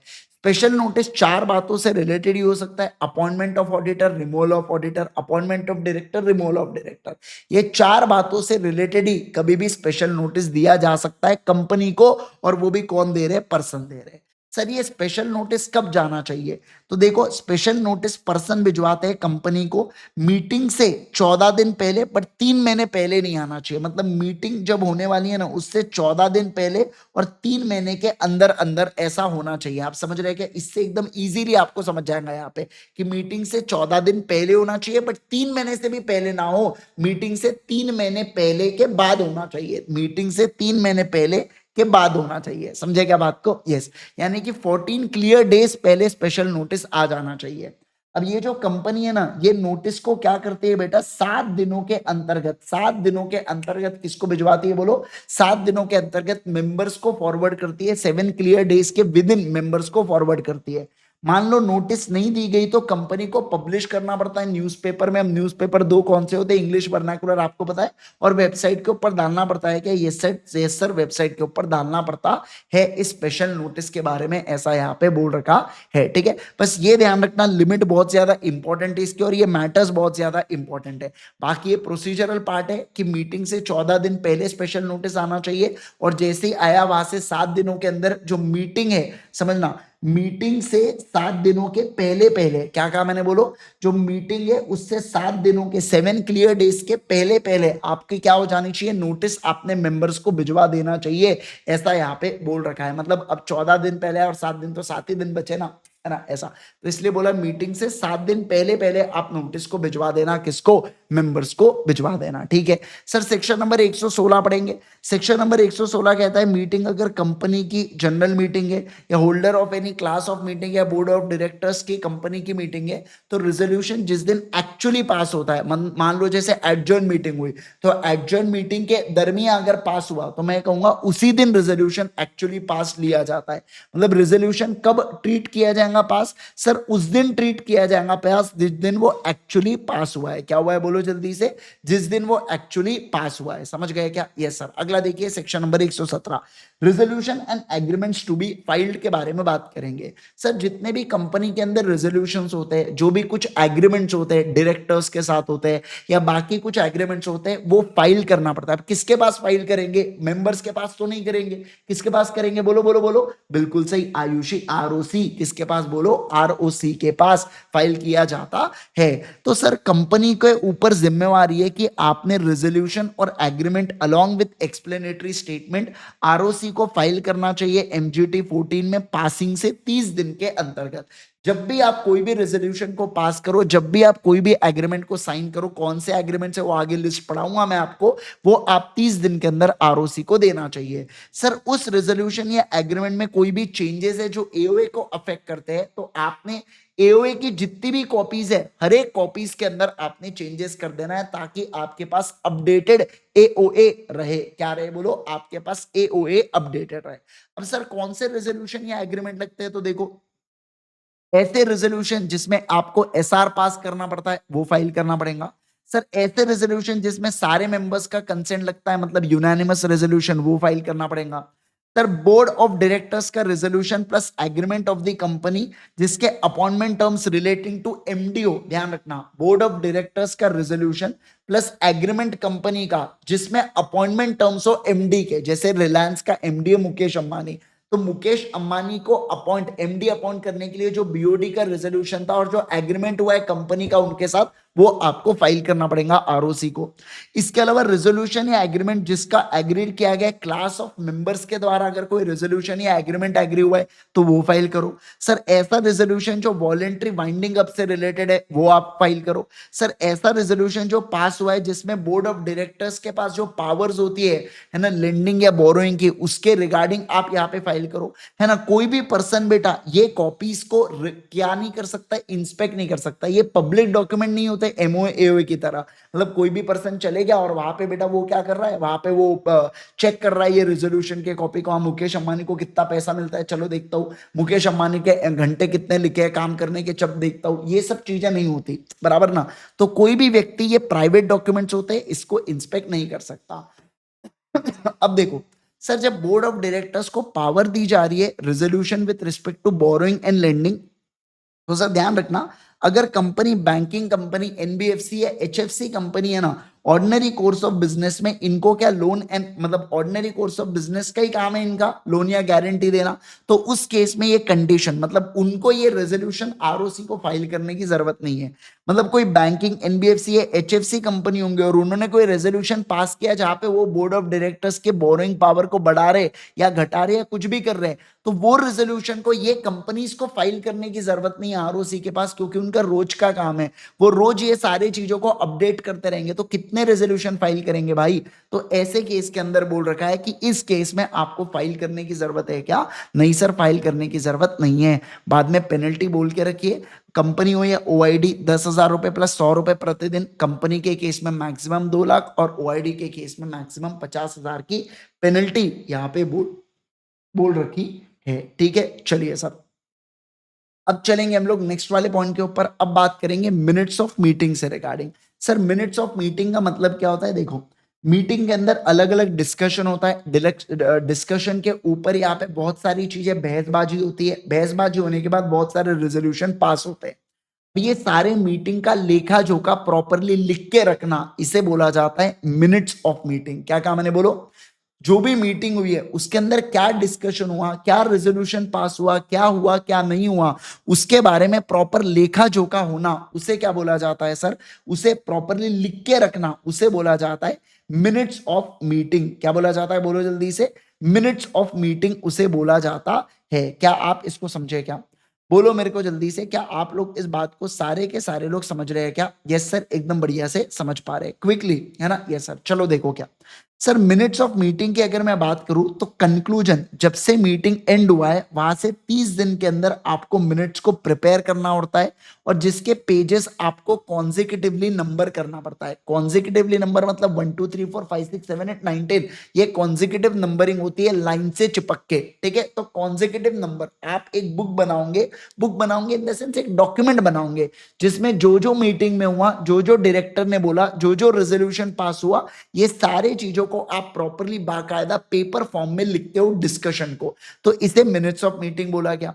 सर इसके अंदर fair and transparent and correct summary, summary मतलब जैसे ये समरी है बेटा, पूरे मॉड्यूल की समरी है, तो ये प्रॉपर समरी आपने बनाना पड़ता है। सर जितने भी अपॉइंटमेंट्स हुए मीटिंग में, ये आप लिखते हो मिनट्स ऑफ मीटिंग के अंदर। सर बोर्ड मीटिंग या कमिटी ऑफ बोर्ड है बेटा, कोई कमिटीज है, ऑडिट कमिटी, ये सब, तो वहां पे नेम ऑफ डायरेक्टर, कितने डायरेक्टर प्रेजेंट है, और हर एक रेजोल्यूशन के ऊपर कौन से डायरेक्टर का अप्रूवल नहीं था, डिसेंटिंग कौन थे। डिसेंटिंग का मतलब होता है जो अप्रूवल, जिन्होंने अपना हाँ नहीं बोला उस रेजोल्यूशन के लिए, उनका नाम लिखा जाता है। क्या? बिल्कुल बिल्कुल, आपको मेंशन करना होता है मिनट्स ऑफ मीटिंग में। सर मिनट्स ऑफ मीटिंग में क्या नहीं होता? जो चेयरमैन को ऐसा लगता है कि डीआईडी है, मतलब जो डिफेमेटरी है, या जो इररिलेवेंट या इमटेरियल है, या जो detrimental to the interest of company है। मान लो मीटिंग में डिस्कशन हो रहा है बेटा कि ये जो अंबानी है बेटा, ये रियाना को पानी पूरी खिला रहा था। अरे भैया वो इररिलेवेंट है, उसका कोई लेना देना नहीं हुआ, जबरदस्ती अंबानी को आप डिफेम कर रहे, ये इररिलेवेंट और इमटेरियल भी है, क्या लेना देना है, और कंपनी के हित में भी नहीं है। तो ऐसे आप सोच के देखो, कंपनी का एमडी पानी पूरी खिला रहा है, अच्छा नहीं लगता बोलने के लिए। तो इसलिए बोला कि जो चेयरमैन के ओपिनियन में कुछ काम का नहीं है, कोई हित वित नहीं है, इसमें कंपनी का कोई इंटरेस्ट नहीं है, फेवर नहीं है, तो भैया इसको मिनट्स ऑफ मीटिंग में मत रखिए। Okay sir, minutes of meeting को रिकॉर्ड करना होता है अंडर सेक्शन 118, और ये सर्व करता है एज अ एविडेंस के तौर पर। मतलब जब आप मिनट्स ऑफ मीटिंग को प्रॉपरली लिख लेते हो ना, तो ये एज अ एविडेंस के तौर पर सर्व करता है। क्या कहा मैंने? बोलो, ये एज अ एविडेंस के तौर पर सर्व करता है। ठीक है, अंटिल कॉन्ट्ररी इज प्रूवन। अब क्या बोला है? जब तक कॉन्ट्ररी कुछ प्रूव नहीं हो जाता, जब तक आप अदरवाइज प्रूव नहीं करते, तो हम ऐसा मानेंगे कि मीटिंग बुलाई गई थी, हुई थी, प्रोसीडिंग्स हुए थे, पोस्टल बैलेट से रेजोल्यूशन पास हुए, और सारे के सारे अपॉइंटमेंट्स वैलिड है। मतलब अगर आप प्रूव करना चाहते हो कि अपॉइंटमेंट वैलिड नहीं है, तो आपको प्रूफ, पहले आपको सबूत लाना पड़ेगा, फिर उसके बाद हम मानेंगे। अदरवाइज मिनट्स ऑफ मीटिंग एक कंक्लूसिव प्रूफ की तरह होता है। क्या? बिल्कुल बिल्कुल होता है। अब देखो, no document supporting to be the report of proceeding at general meeting shall be circulated at companies expense unless required to be in the MoM. मतलब बोल के रखा है, कोई भी डॉक्यूमेंट है जो आपको क्या करना है, सर्कुलेट करना है मेंबर्स के बीच में, तो कंपनी का खर्चा नहीं लगेगा। हाँ, अगर उसका रेफरेंस मिनट्स ऑफ मीटिंग में आने वाला है, फिर आप कर रहे हो, बात अलग है। सर सेक्रेटरियल स्टैंडर्ड को फॉलो करना पड़ता है, और पेनल्टी लगती है बेटा। अगर कंपनी को 25,000 की, ओआईडी को 5,000 की, और अगर कोई पर्सन टैंपर करने की कोशिश करता है मिनट्स ऑफ मीटिंग को, तो उसको जेल कराएंगे 2 साल की, और फाइन लगाएंगे 25,000 से 1 लाख रुपए तक का, उसको फाइन लगाएंगे। क्या? बिल्कुल बिल्कुल। अब देखो, मिनट्स ऑफ मीटिंग के रिगार्डिंग कुछ रूल्स है, रूल्स को आइए पढ़ते हैं। सबसे पहली बात, आपको अलग अलग मिनट्स बुक मेंटेन करना पड़ता है मीटिंग के हिसाब से। जैसे जनरल मीटिंग ऑफ मेंबर के लिए अलग minute book, meeting of creditor के लिए अलग मिनट बुक, बोर्ड के लिए अलग और कमिटीज के लिए अलग मिनट्स बुक आपको मेंटेन करना पड़ता है। कंक्लूजन से 30 दिन के अंदर मिनट्स बुक में एंट्री आ जानी चाहिए। जो रिजोल्यूशन है बेटा, मान लो पोस्टल बैलेट का रिजोल्यूशन जो होता है ना, उसके अंदर आपको एक ब्रीफ रिपोर्ट डालना पड़ता है पोस्टल बैलेट को लेके। मतलब अगर आपने वोटिंग कराया पोस्टल बैलेट का, तो उसका एक ब्रीफ रिपोर्ट देना, जिसमें आप बताओगे कि कौन सा रेजोल्यूशन प्रपोज था, फिर रिजल्ट क्या आया वोटिंग का, और समरी क्या हुआ, report, summary of the report क्या थी, ये आपको बताना पड़ता है। सर मिनट्स ऑफ मीटिंग को हर एक पेज पे साइन करता है बेटा, और लास्ट पेज के ऊपर साइन और डेट दोनों डालता है चेयरमैन। कौन डालता है, बोलो, चेयरमैन डालता है क्या?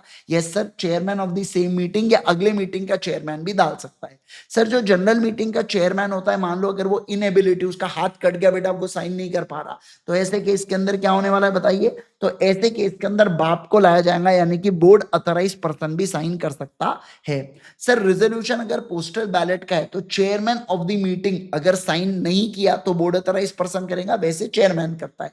सर ये मिनट्स ऑफ मीटिंग को कहाँ रखा जाता है? रजिस्टर्ड ऑफिस या कोई भी ऐसा दूसरा प्लेस जो बोर्ड डिटरमाइन करे, कोई भी दूसरा प्लेस हो सकता है। इसे परमानेंटली प्रिजर्व करके रखना है, ध्यान रखना परमानेंट हूं सर। और इसकी कस्टडी किसके पास होती है? सीएस के पास या director authorise by the board, यानी कि बोर्ड अगर किसी पर्सन को अथोराइज करके रखा है तो उसके पास होती है क्या इसकी, बताइए जल्दी से सर, उसके पास इसकी कस्टडी होती है। क्या होती है बोलो? इसकी कस्टडी उस पर्सन के पास होती है क्या? बिल्कुल बिल्कुल होती है। समझ रहे?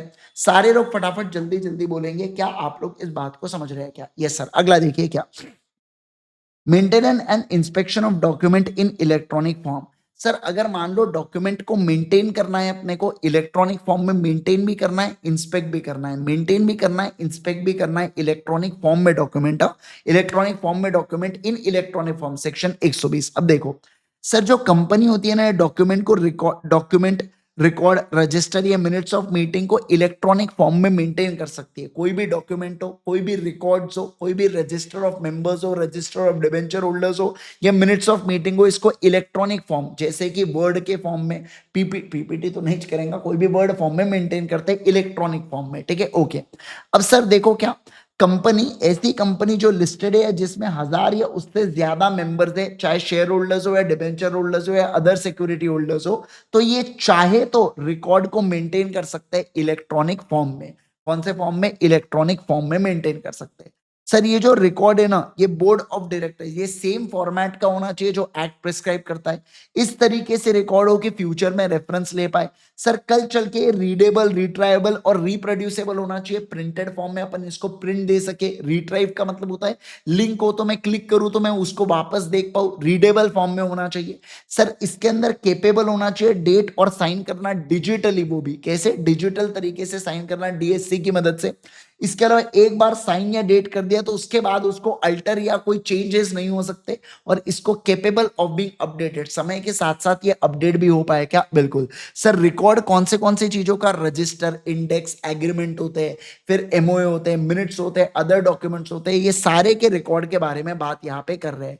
सर कौन कौन पर्सन रिस्पॉन्सिबल होता है? तो मैनेजिंग डायरेक्टर, कंपनी सेक्रेटरी या कोई भी ऐसा डायरेक्टर या ऑफिसर जो बोर्ड ऑफ डायरेक्टर्स ने डिसाइड करके रखा है, उसकी जिम्मेवारी होती है कि वो प्रोटेक्ट करेगा बेटा ये सारे रिकॉर्ड्स को अनऑथराइज एक्सेस के। मतलब कोई भी चोर उचक्का बेटा इन डॉक्यूमेंट्स को एक्सेस ना कर पाए, अल्टर, चेंज ना कर पाए, टैंपर, ऑस्ट्रेलिया टैंपर मतलब खराब ना कर पाए, इस बात का ध्यान रखना।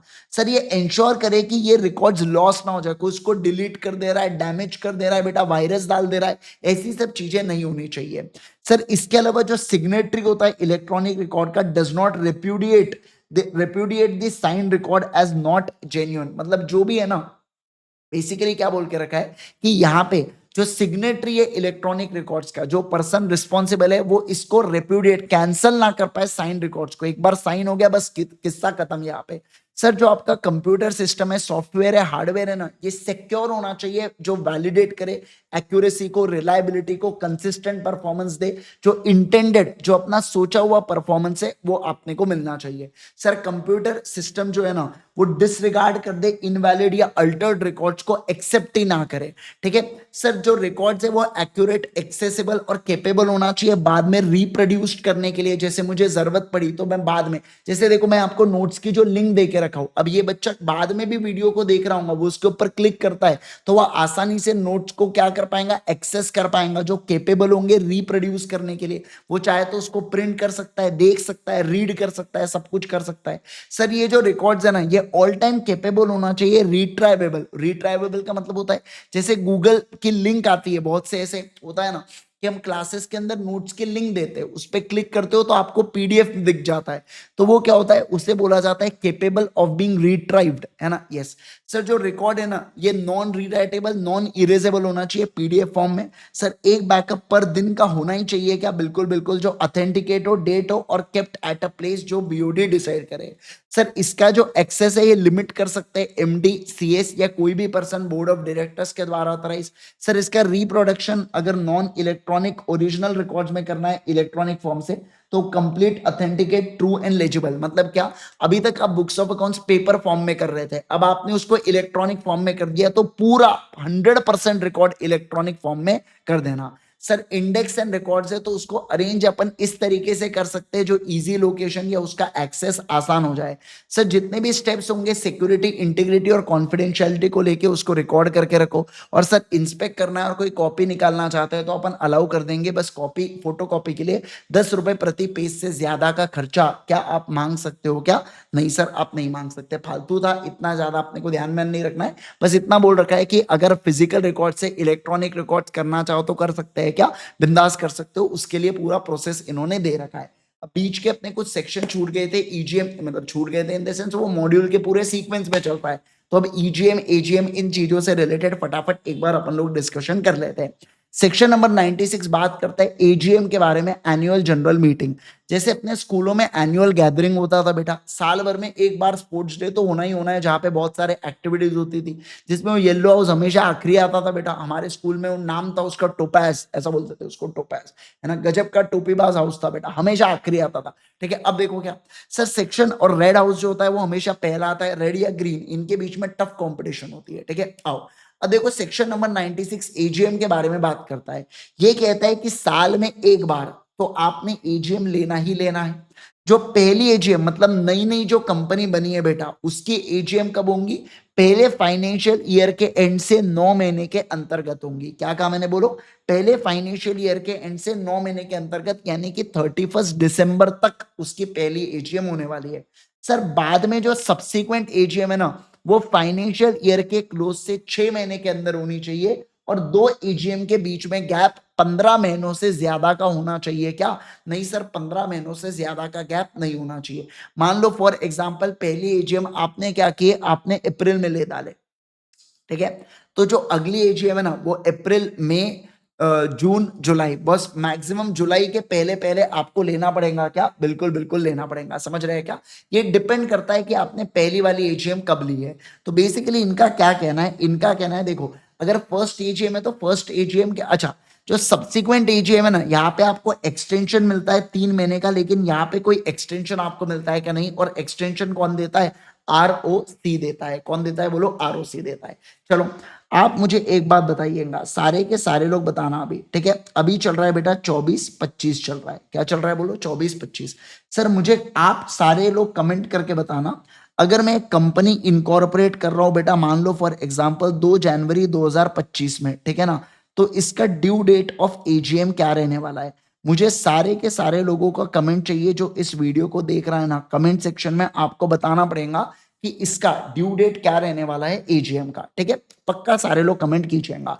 ठीक है, चलिए सर अगला देखो क्या sir, place of AGM, AGM को कहाँ पे लिया जाता है, कहाँ पे ये मीटिंग होंगी? तो अगर लिस्टेड कंपनी है तो ये रजिस्टर्ड ऑफिस में होता है, या कोई भी ऐसी place with in the city, same city के अंदर, नागपुर है तो नागपुर में ही रखना पड़ेगा, दूसरे सिटी में नहीं जा सकते।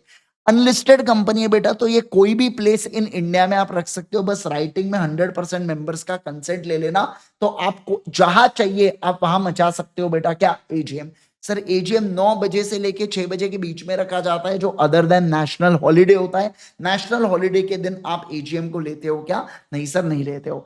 अब मैं बात करूंगा power of tribunal to call AGM. Sir मान लो कंपनी ने एजीएम नहीं बुलाया, तो मेंबर एप्लीकेशन डाल सकता है ट्राइब्यूनल को, एनसीएलटी को, जो डायरेक्ट कर सकती है कि एजीएम को बुलाओ। और ये डीम टू कॉन, और ऐसा मान लेंगे कि जो जब ट्राइब्यूनल ने डायरेक्ट किया एजीएम, तो ऐसा मान लेंगे कि जैसे कंपनी ने ही एजीएम बुलाया, मतलब अपन अज्यूम कर लेंगे कि एक्ट के अंदर का एजीएम का कंप्लायंस हो गया सेक्शन 96 का। अब देखो, power of tribunal to call meeting of members other than AGM, मतलब मेंबर्स की मीटिंग बुलाना, ठीक है। तो देखो, ट्राइब्यूनल सीओ मोटो या डायरेक्टर अगर एप्लीकेशन डाले, या मेंबर जो entitled to vote at meeting है वो अगर एप्लीकेशन देते हैं, तो ट्राइब्यूनल जो है ना वो ऑर्डर कर सकता है मीटिंग को, और एंसिलरी एंड कॉन्सिक्वेंशियल डायरेक्शन दे सकता है कि, है ना, कॉन्सिक्वेंशियल डायरेक्शन भी दे सकता है। जैसे कि अगर एक मेंबर भी प्रेजेंट हो गया तो कोरम वोरम का चक्कर मत रखना, मीटिंग को मान लेना। ऐसा ट्राइब्यूनल ऑर्डर पास कर सकता है जब मेंबर्स की मीटिंग बुलाना हो। मान लो प्रेफरेंस शेयर होल्डर्स के साथ बड़ी ज्यादती हो रही है, तो ट्राइब्यूनल खुद से, या डायरेक्टर ने कोई एप्लीकेशन डाला है, या मान लो प्रेफरेंस शेयर होल्डर ने एप्लीकेशन डाला है, तो ट्राइब्यूनल ऑर्डर पास करेगा मीटिंग बुलाओ, और उससे रिलेटेड बोल सकता है कि कोरम वोरम नहीं देखेंगे, जितने लोग आ गए उन्हीं को मीटिंग मान के तुम आगे फॉरवर्ड करो मीटिंग को। ऐसा यहाँ पे बोल सकता है क्या? बिल्कुल बिल्कुल। सेक्शन 99 देखिए सर, अगर आपने 96 से 98 में डिफॉल्ट किया ना, तो company plus officer in default को 1 लाख प्लस 5,000 रुपए प्रतिदिन का फटका लगता है क्या? बिल्कुल बिल्कुल लगता है। सेक्शन 121 रिपोर्ट ऑन एजीएम के बारे में बात करेंगे। किसके बारे में बात करेंगे बोलो? Report on AGM. देखिए क्या, एजीएम के ऊपर रिपोर्ट, अब जो रिपोर्ट हो, अब एजीएम तो हो गया, अब इस एजीएम के ऊपर अपने को रिपोर्ट बनाना है क्या? कि लिस्टेड, ध्यान रखना ये चोचले है बड़े कंपनीज के, लिस्टेड कंपनी को प्रिपेयर करना पड़ता है ऐसी रिपोर्ट जिसमें वो कंफर्मेशन देते हैं कि हमने एजीएम बुलाया था और एजीएम कंडक्ट भी हुआ, बुलाया भी, कोरम भी आया और हमने कंडक्ट भी किया। और इसकी कॉपी एमजीटी 15 अपन 30 दिन फ्रॉम एजीएम से फाइल करते हैं आरओसी को। क्या कहा मैंने? बोलो, एमजीटी 15 30 दिन फ्रॉम एजीएम से फाइल करते हैं किसको? बोलो जल्दी से, आरओसी को फाइल किया जाता है। ओके सर, इंपॉर्टेंट पॉइंट्स क्या है? Report is in addition to minutes of meeting. अब ये जो रिपोर्ट है ना, ये मिनट्स ऑफ मीटिंग के एडिशन में, सर इसको डेट एंड साइन किया जाता है चेयरमैन के द्वारा प्लस कंपनी सेक्रेटरी के द्वारा। सर चेयरमैन नहीं है तो 2 डायरेक्टर जिसमें से एक एमडी भी इसको साइन कर सकता है क्या? बिल्कुल बिल्कुल बिंदास कर सकता है सर, कोई उसके अंदर प्रॉब्लम नहीं है। सर इस रिपोर्ट के अंदर डिटेल देना पड़ता है, day date and hour and venue of AGM क्या हुआ था, कंफर्मेशन ऑफ चेयरमैन जो अपॉइंट हुआ है वो, नंबर ऑफ मेंबर्स कितने ने अटेम्प्ट किया, कोरम क्या था, ये सारी डिटेल्स एजीएम के बारे में दी जाती है। सर आपको कंफर्मेशन देना पड़ता है कि हमने एक्ट का कंप्लायंस किया, यानी कि 21 दिन पहले नोटिस गया, वो सब चीजों का कंप्लायंस किया, हमने सेक्रेटरियल स्टैंडर्ड को फॉलो किया, कौन से ट्रांजैक्शन के बिजनेस के, सर अगर एडजर्न मीटिंग हो रही है तो पोस्टपोन कौन से हुई, कौन से जगह पर हुई, और अदर रेलेवेंट पॉइंट्स आपको बताना पड़ता है। सर इसकी फेयर एंड करेक्ट समरी ही आप एमजीटी 15 में देते हो किसको? आरओसी को। बाकी पेनल्टी यहाँ पे दे के रखिए। अब मैं ईजीएम के बारे में बात करूंगा, सेक्शन नंबर 100। देखो सर, मीटिंग 2 प्रकार की होती है, एजीएम और अदर को बोला जाता है ईजीएम। सर मुझे बताइए कौन बुला सकता है? तो बोर्ड ऑफ डायरेक्टर रिक्वेस्ट कर सकते हैं ईजीएम के लिए, या बोर्ड ऑफ डायरेक्टर सीओ मोटो बुला सकते हैं, या इसके अलावा रिक्वेजनिस्ट जो होता है ना वो खुद से भी बुला सकते हैं क्या? बिल्कुल बिल्कुल, वो खुद से भी बुला सकते हैं। सर बोर्ड ऑफ डायरेक्टर्स कब खुद से बुला सकते हैं? तो देखो, बोर्ड ऑफ डायरेक्टर्स बुला सकते हैं प्लेस इन इंडिया, मतलब समझना बात को, बोर्ड ऑफ डायरेक्टर्स ईजीएम बुला सकते हैं इंडिया के अंदर किसी भी प्लेस पर। सर लेकिन अगर मान लो कोई कंपनी है जो होली ओन सब्सिडरी है ऐसी कंपनी की जो आउटसाइड इंडिया की है, मान लो फॉर एग्जांपल कोई जैसे वॉलमार्ट या टेस्ला बाहर की कंपनी है, टेस्ला की कोई 100% सब्सिडरी इंडिया में, तो टेस्ला क्या कर सकता है? ईजीएम, समझना, तो अब वो जो 100% सब्सिडरी इंडिया की है ना, वो अपना ईजीएम इंडिया के बाहर भी बुला सकते हैं क्या? बिल्कुल बिल्कुल बुला सकते हैं। ठीक है, ओके। अगला सर देखो, फिर क्या बोल के रखा है सर, इनका कहना है यहाँ पे कि जिस दिन रिक्वेजिशन गया है वहां से सबसे पहली बात तो यहाँ पे सेकंड पॉइंट कह रहे हैं यहाँ पे कि मेंबर्स लोग भी रिक्वेजिशन डाल सकते हैं। कितने लोग डाल सकते हैं? बोलो, मेंबर लोग। सर अगर कंपनी में शेयर कैपिटल है तो 1/10 of paid up share capital वाले बोर्ड ऑफ डायरेक्टर्स को रिक्वेजिशन डालेंगे। सर शेयर कैपिटल नहीं है तो 1/10 ऑफ वोटिंग पावर वाले रिक्वेजिशन डालते हैं बोर्ड ऑफ डायरेक्टर्स को। जिस दिन रिक्वेजिशन डाला है वहां से 21 दिनों के अंदर आपको मीटिंग को कॉल करना पड़ता है, और रिक्विजिशन से 45 डेज के अंदर मीटिंग को एक्चुअली हेल्ड करना पड़ता है, यानी कि एक्चुअल में मीटिंग आपकी हो जानी चाहिए। सर 21 डेज में बुला लेना, 45 डेज में कर लेना, है ना। और matters for which the meeting called and send to it, मतलब आपको क्या वो सारे मैटर्स के, मतलब ऑब्वियस ही बात है रिक्विजिशन जब डालेंगे ना तो वो रिस्पेक्टिव मैटर्स से रिलेटेड ही आप मीटिंग बुलाओगे ना जिसके लिए रिक्वेस्ट किया जा रहा है, ठीक है सर। अगला देखिए बाय रिक्विजिनिस्ट। अब देखो यहाँ पे क्या हुआ, मैंने कंपनी को बोला बट कंपनी ने मीटिंग नहीं बुलाया। अरे कोई बात नहीं, मैं खुद बुला लेता हूं, मतलब रिक्विजिनिस्ट जो लोग है ना, जो मेंबर्स लोग है ना, वो यहाँ पे खुद ईजीएम को बुलाएंगे। कैसे देखो सर, रिक्विजिशन ने 21 दिनों के अंदर बोर्ड ने कॉल नहीं की मीटिंग, तो जो है ना, जो रिक्विजिनिस्ट है ना, वो खुद कॉल कर लेंगे सेम मैनर में जैसे बीओडी बुलाते, 3 महीने के अंतर्गत वो मीटिंग को रख लेंगे। क्या कहा मैंने, बोलो 3 महीने के अंदर रख लेंगे। अब कंपनी को जितना भी खर्चा होगा ये मेंबर्स का, वो रियम्बर्स करना पड़ेगा, और जितना भी ये रियम्बर्स हो रहा है ना, ये डायरेक्टर के रेम्यूनरेशन में से माइनस होगा। क्या कहा मैंने, बोलो सर। मान लो 1 लाख का रियम्बर्समेंट दिया गया, तो जितना भी रेम्यूनरेशन 5 लाख का आप देते हो रेम्यूनरेशन डायरेक्टर को, तो उसमें से 1 लाख ये माइनस करोगे, यानी कि 4 लाख यहाँ पे आप डायरेक्टर के पैसा काटोगे क्या? यस, तो आप 4 लाख दोगे किसको? डायरेक्टर को आप 4 लाख यहाँ पे देने वाले हो, ठीक है sir. Calling of meeting by requisitionist, again यहाँ पे आपको 21 डेज का नोटिस देना पड़ता है, registered post, speed post, electronic post से। सर नोटिस में place, date, day, hour and business to be transacted आप डालते हो। सर जो प्रपोज रेजोल्यूशन अगर एसआर का है तो ये भी आपको डालना पड़ता है। सर नोटिस अगर साइन, यहाँ पे आपको सारे रिक्विजिनिस्ट ने नोटिस को साइन करना होगा। सर ईजीएम के लिए नोटिस प्लस एक्सप्लेनेटरी स्टेटमेंट की जरूरत नहीं पड़ती है जब रिक्विजिनिस्ट ईजीएम बुला रहा है। क्या कहा मैंने, बोलो जब रिक्विजिनिस्ट ईजीएम बुला रहा है ना, तो आपको वैसे तो स्पेशल, अब ईजीएम में जो भी बिजनेस डिस्कस होता है सब स्पेशल बिजनेस होता है, स्पेशल बिजनेस के लिए ईएस लगता है, बट यहां पे आपको एक्सप्लेनेटरी स्टेटमेंट नहीं लगेगा। कब कब कब? जब ईजीएम रिक्विजिनिस्ट बुला रहा है ना। ओके, अच्छा अगला देखो सर, नोटिस मेंबर्स को भेजा जाता है क्या? हाँ सर, मेंबर्स को भेजा जाता है, इस बात का ध्यान रखना। रिक्विजिनिस्ट से देखो ध्यान रखना, जिस दिन रिक्विजिनिस्ट आया था वहां से 30 दिन के अंतर्गत जो भी मेंबर्स होते हैं 3 दिन के अंदर रजिस्टर ऑफ मेंबर्स में उसको कट ऑफ डेट बनाया जाता है। सर कंपनी को रिक्विजिनिस्ट को क्या देना पड़ता है? लिस्ट ऑफ मेंबर्स प्लस उनका registered address plus number of shares held कितना है ये उनको बताना पड़ता है। कब से? रिक्विजिनिस्ट से 21वें दिन के ऊपर की लिस्ट ये देना पड़ता है, और बिफोर 45 डेज लिस्ट मिल जाना चाहिए रिक्विजिनिस्ट को, मतलब कि सर बिफोर 45 डेज उनको मिल जाना चाहिए वो रिक्विजिनिस्ट को कि उनको क्या करना है, उनको वोट डालना है करके, क्योंकि 3 महीने के अंदर क्या बुलाया जा रहा है? वोटिंग बुलाया जा रहा है मेंबर्स के द्वारा में। देखिए मैं आपको फिर से एक बार बता दूं, ध्यान दीजिए सर। ऊपर क्या हुआ, ये जो ईजीएम है ना बेटा, ये ईजीएम को बोर्ड बुला सकता है, बोर्ड सीओ मोटो भी बुला सकता है, या रिक्विजिनिस्ट खुद बुला सकते हैं। बोर्ड ऑन बुला ले तो बहुत अच्छी बात है, नहीं तो रिक्विजिनिस्ट इस तरीके से बुलाएंगे। उसके बाद भी बोर्ड सहारा दे, बोर्ड ने सहारा नहीं दिया तो रिक्विजिनिस्ट बोलेंगे मैं खुद से बुला लूंगा, है ना। अब 3 महीने के अंदर मीटिंग हेल्ड करना है, तो 21 दिन के अंदर की लिस्ट, 21वें दिन की लिस्ट मिलेंगी जो 45 डेज के अंदर आपने पहुंचा देना है, और 3 महीने के अंदर अंदर आपकी जो मीटिंग है वो कंक्लूड करवा देना है। क्या? बिल्कुल बिल्कुल करवा देना है, ठीक है। तो यहाँ पे आपका क्या कंप्लीट होता है? यहाँ पे आपका चैप्टर 7 पूरा पूरा कंप्लीट होता है विथ रिविजन, ठीक है। यस, तो यहाँ पे आपके पूरे पूरे रिविजन होता है बेटा समाप्त। अगर आपको सीए इंटरमीडिएट से कोई भी फास्ट ट्रैक या रेगुलर कोर्स है तो आप ultimatece.com पे विजिट कर सकते हो। दूसरा, अगर आपने हमारे टेलीग्राम चैनल को सब्सक्राइब नहीं किया है तो टेलीग्राम चैनल को सब्सक्राइब कर लीजिए, सीए इंद्रेश गांधी नाम से, राइट। वहां पे मेरे जितने भी नोट्स होते हैं ये सब चीजें मैं वहां पे शेयर करता हूँ। क्या? बिल्कुल बिल्कुल, राइट। तो होप सो आप सभी लोगों को ये रिवीजन बड़ा मजेदार लगा हो, एकदम बढ़िया से आपके पूरे कंसेप्ट रिवाइज हो गए हो। Till then thank you so much once again, bye bye, take care everyone.